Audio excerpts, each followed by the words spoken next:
प्रभु येशू ख्रीष्टको नाउँमा सबैजनालाई जय मसीह।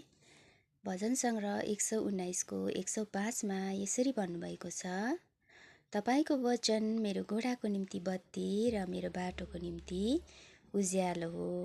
आमेन। र परमेश्वरको वचनमा भन्नुभएको छ है, तपाईको वचन मेरो घोडाको निम्ति बत्ती र मेरो बाटोको निम्ति उज्यालो हो भनेर है।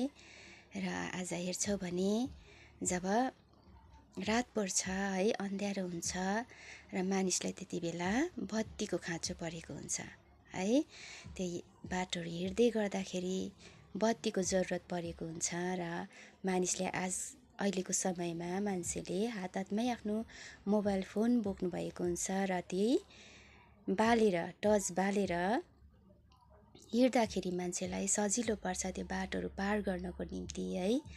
र उसरी नै आज मानिसको जीवनको यात्राहरूमा पनि त्यो जब अँध्यारोको यात्राहरूमा हुन्छ त्यति बेला मानिसलाई उज्यालोको खाँचो पर्छ, त्यति बेला एउटा बत्तीको खाँचो पर्छ है। र परमेश्वरले भन्नुभएको छ, उहाँको वचनमा भन्नुभएको छ, तपाईँको वचन मेरो घोडाको निम्ति बत्ती र मेरो बाटोको निम्ति उज्यालो हो भनेर है।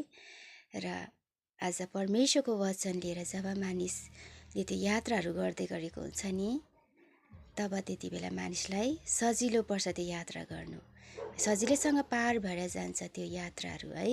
यात्राहरूमा सजिलैसँग पार गर्न सक्छ र मानिसले ठेस खान पर्दैन।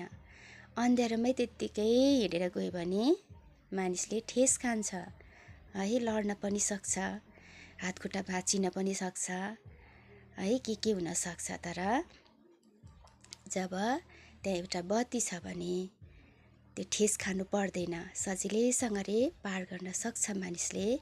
र त्यसै गरी परमेश्वरको वचन चाहिँ आज बत्ती हो भनेर भन्नुभएको छ है, मेरो बाटोको निम्ति उज्यालो हो भनेर भन्नुभएको छ।